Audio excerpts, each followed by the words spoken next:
तो अब मज़ीद जान लेते हैं IAS 23 इंटरनेशनल अकाउंटिंग स्टैंडर्ड 23 के बारे में, जो कि बोरोइंग कॉस्ट से डील करता है। तो हमने जैसे अपनी पिछली वीडियो में जान लिया था कि बोरोइंग कॉस्ट कोई भी इंटरेस्ट या अदर कॉस्ट जो कि कंपनी इसलिए इनकर करती है क्योंकि उसने कोई फंड बारो किए होते हैं, तो उस कॉस्ट को कहा जाता है बोरोइंग कॉस्ट। उसके अलावा इस वीडियो में हम जान चुके थे कि कंपनी की बोरोइंग कॉस्ट के ऑब्जेक्टिव्स क्या होते हैं, और यहाँ पे हमने उसको भी देख लिया था। इफेक्टिव डेट भी देख ली थी कि जब IAS 23 को अप्लाई करना है वो कौन सी डेट होगी। उसके अलावा हमने डिफाइन कर ली थी कुछ टर्म्स, जिनमें पहली जो टर्म थी वो बोरोइंग कॉस्ट की थी और दूसरी जो टर्म थी वो क्वालिफाइंग एसेट्स की थी। इसके अलावा हम रिकॉग्निशन के बारे में जान चुके थे कि IAS 23 के मुताबिक बोरोइंग कॉस्ट को तब रिकॉग्नाइज किया जाएगा जब कंपनी के क्वालिफाइंग एसेट की एक्विजिशन, कंस्ट्रक्शन या प्रोडक्शन की जाएगी। और हमने ये भी जान लिया था कि कंपनी अपने बोरोइंग एसेट को बोरोइंग कॉस्ट को कैपिटलाइज करती है और अपने क्वालिफाइंग एसेट को भी वो साथ साथ कैपिटलाइज करती है। तो अब इससे आगे हम जानेंगे कि कंपनी किस तरह से बोरोइंग कॉस्ट से रिलेटेड कैपिटलाइजेशन को परफॉर्म करेगी IAS 23 के अंडर। तो बोरोइंग कॉस्ट बेसिकली तब कैपिटलाइजेशन के लिए एलिजिबल होती है। कंपनी के पास यहाँ पर दो तरह की बोरोइंग कॉस्ट आती हैं जो कि IAS 23 ने डिफाइन की हैं। पहली जो आती है वो है स्पेसिफिक बोरोइंग कॉस्ट और दूसरी जो आती है वो है general borrowing cost. Specific borrowing cost क्या होती है? ये एक ऐसी कॉस्ट होती है जिसको कंपनी स्पेसिफिकली इसलिए ऑब्टेन करती है क्योंकि उसने अपना क्वालिफाइंग एसेट जो है वो मेंटेन करना होता है। मतलब एसेट की कंस्ट्रक्शन, एसेट की प्रोडक्शन या एक्विजिशन के लिए कंपनी ने स्पेसिफिकली जो लोन या जो फंड बोरो किया होता है उसे कहा जाता है स्पेसिफिक बोरोइंग, और स्पेसिफिक बोरोइंग के ऊपर जो कॉस्ट लगती है उसे कहा जाता है स्पेसिफिक बोरोइंग कॉस्ट। अब इस स्पेसिफिक बोरोइंग कॉस्ट को किस तरह से कैलकुलेट किया जाता है कि जो एक्चुअल बोरोइंग कॉस्ट होगी, जो कॉस्ट एक्चुअली कंपनी ने जो फंड बोरो किए हैं क्वालिफाइंग एसेट को ऑब्टेन करने के लिए, उस पर जो एक्चुअल बोरोइंग कॉस्ट आ रही है उसमें से अगर कंपनी ने कोई इन्वेस्टमेंट की है स्पेसिफिकली इस क्वालिफाइंग एसेट के बोरोइंग कॉस्ट को मीट करने के लिए, तो उससे आने वाली जो इन्वेस्टमेंट इनकम है जिसने बोरोइंग कॉस्ट को कवर करना है, उस इनकम को यहाँ से लेस कर दी जाएगी और फिर रिमेनिंग की जो बोरोइंग कॉस्ट बच जाएगी उसको कंपनी कैपिटलाइज करेगी। इस सारी स्टेटमेंट का क्या मकसद है और स्पेसिफिक बोरोइंग कॉस्ट क्या होती है, अब हम इसको एक एग्जांपल के थ्रू समझते हैं। तो लेट्स सपोज एक कंपनी है मुमताज कंपनी। हम एज्यूम कर लेते हैं कि मुमताज कंपनी जो है वो ग्लास मैन्युफैक्चर करती है। अब अगर वो ग्लास मैन्युफैक्चर करती है तो हम एज्यूम कर लेते हैं कि कंपनी को ग्लास मैन्युफैक्चर करने के लिए एक प्लांट चाहिए। प्लांट की जो कॉस्ट है हम एज्यूम कर लेते हैं कि वो 100,000 रुपीज है। अब कंपनी के पास इतने पैसे नहीं हैं कि वो इस प्लांट को डायरेक्टली परचेज कर ले, तो अब हम एज्यूम कर लेते हैं कि कंपनी जो है वो 1 लाख रुपए को बोरो कर लेगी, उधार पर ले लेगी, और इस 1 लाख को यूज करने के बदले जो कंपनी मुमताज कंपनी को लोन दे रही है वो कहती है कि आप हमें 10% जो है वो एनुअल बोरोइंग कॉस्ट पे कर दें। अब ये जो 10% इंटरेस्ट है इसको हम कह रहे हैं कि बोरोइंग कॉस्ट है। अब कंपनी ने क्या करना है कि हर साल 10% कॉस्ट पे करनी है उस मनी पर जो कि बोरो की गई है, और क्योंकि ये जो पैसे बोरो किए गए हैं ये स्पेसिफिकली प्लांट के लिए किए गए हैं, तो इसे हम कहेंगे कि ये स्पेसिफिक बोरोइंग कॉस्ट है जो कि 10% है। अब लेट्स सपोज कि कंपनी ने एक टाइम में इन्वेस्टमेंट की थी और स्पेसिफिकली इसलिए की थी कि कंपनी अपनी बोरोइंग कॉस्ट को इससे मीट करेगी, और इन्वेस्टमेंट कंपनी ने की थी 50,000 रुपीज की।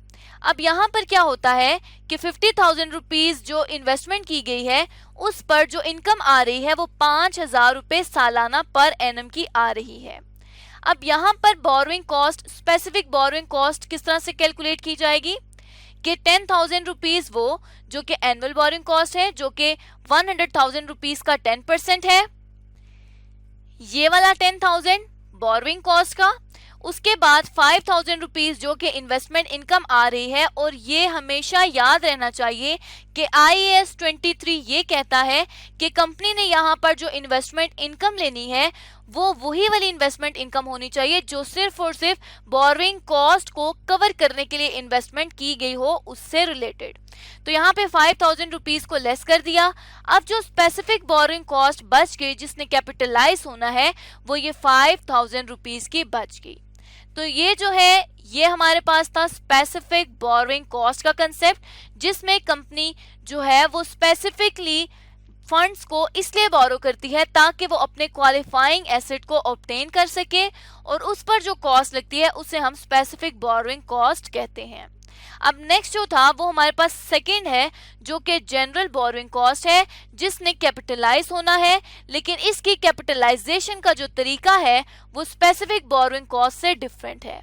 तो अब चलते हैं देखते हैं कि जनरल बोरोइंग कॉस्ट क्या होती है और कंपनी इसको किस तरह से कैपिटलाइज कर सकती है। तो अब जैसे कि जनरल बोरोइंग कॉस्ट से हमें ये शो होता है कि जनरली कोई भी जो फंड है उसको बोरो किया गया होगा और उसके ऊपर जो कॉस्ट लगती है उसे जनरल बोरोइंग कॉस्ट कहा जाता है।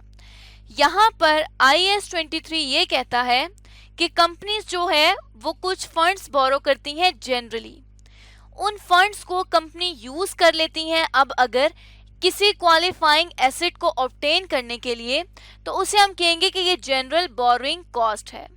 इस कॉस्ट को जो कि स्पेसिफिकली क्वालिफाइंग एसेट के लिए नहीं की गई थी बल्कि जनरली बोरो की गई थी, उस फंड पर भी उस फंड की जो कॉस्ट है उसको भी IAS 23 ही डील करता है। अब यहाँ पे जैसे अली लिमिटेड कंपनी है जिसने 1 मिलियन रुपीस बारो किए हुए थे, लेट्स सपोज कि अपने पेएबल्स को करने के लिए या कंपनी ने किए हुए थे कोई भी और मजीद पेमेंट्स करने के लिए 1 मिलियन रुपीस बोरो। अब यहाँ पे कोई स्पेसिफिक पर्पस नहीं है कि वो पेएबल करेगा या पेमेंट करेगा, लेकिन यहाँ पे पेएबल और पेमेंट नहीं की जाती बल्कि अब कंपनी कह देती है कि वो इस 1 मिलियन रुपीस में से जो 2 लाख रुपीस हैं उसका मैन्युफैक्चरिंग प्लांट खरीद लेगी। अब यहाँ पे हम देखें तो मैन्युफैक्चरिंग प्लांट जो है वो क्वालिफाइंग एसेट है क्योंकि कंपनी को टाइम लगेगा इस प्लांट को यूजेबल कंडीशन में लाने के लिए और उस पर उसने पैसे भी लगाने हैं। तो यहाँ पर क्वालिफाइंग एसेट ऑब्टेन करने के लिए 2 लाख रुपए 1 मिलियन में से सेपरेट कर दिए गए हैं। अब ये जो 2 लाख रुपए सेपरेट किए गए हैं, इस 2 लाख रुपए को हम कह देते हैं कि ये जनरल बोरोइंग थी जिसमें से कंपनी ने क्वालिफाइंग एसेट को ऑब्टेन करने के लिए पैसे अलग कर लिए। अब लेट्स सपोज कि इसके ऊपर 20% इंटरेस्ट लग रहा है, कंपनी ने 20% इंटरेस्ट देना है। अब क्या होगा कि कंपनी को नहीं पता ये जो 1 मिलियन रुपीस है इसके ऊपर 20% लगना है, तो कंपनी को नहीं पता कि 2 लाख रुपए जो जनरल बोरोइंग कॉस्ट थी उसमें इसमें जनरल बोरोइंग कॉस्ट क्या होगी। जनरल बोरोइंग में से पैसे तो अलग कर लिए क्वालिफाइंग एसेट के लिए, लेकिन इसमें जो कॉस्ट है वो क्या होगी। उसके लिए फिर IAS 23 ने कहा है कि जब भी कंपनी जनरल बोरोइंग में से क्वालिफाइंग एसेट के लिए पैसे अलग करेगी, फंड्स को सेपरेट करेगी और उसके ऊपर बोरोइंग कॉस्ट लगानी है, तो अब कंपनी क्या करेगी कि एक कैपिटलाइजेशन रेट की बेसिस पर जो कि एसेट के एक्सपेंस पे कैपिटलाइजेशन रेट अप्लाई किया जाएगा उसके ऊपर वेटेड एवरेज कॉस्ट लगाएगी और अपनी बोरोइंग को जो है बोरोइंग कॉस्ट को कैलकुलेट कर लेगी। मतलब यहाँ पे जनरल बोरोइंग में कंपनी कैपिटलाइजेशन रेट जो कि वेटेड एवरेज की बेसिस पर कैलकुलेट किया जाता है उसकी बेसिस पर अपनी बोरोइंग कॉस्ट को कैलकुलेट करेगी और इस रेट को एसेट पर जितना भी खर्चा आया है उस एसेट के खर्चे पर अप्लाई किया जाएगा। जिस तरह से सबसे पहले कैपिटलाइजेशन रेट की बात कर लेते हैं, तो कैपिटलाइजेशन रेट कंपनी का वो स्पेसिफिक रेट होता है जो कि कंपनी यूज करती है अपने एसेट्स और अपने डेट्स को कवर करने के लिए। अब यहाँ पे वेटेड एवरेज की बात की गई है। लेट्स सपोज कि कंपनी ने 3 तरह के लोन ऑलरेडी लिए हुए हैं, 3 तरह के फंड्स ऑलरेडी बोरो किए हुए हैं। एक फंड का जो वेट है वो है 50%, दूसरे फंड का जो वेट है वो है 30% और तीसरे फंड का जो वेट है वो है 20%। इस वेट का क्या मतलब है कि टोटल 100% कंपनी की बोरोइंग फंड्स हैं। उस 100% में से जो पहला लोन लिया गया है उसकी वेटेज 50% है, दूसरे लोन की वेटेज 30% है और तीसरे लोन की वेटेज 20% है।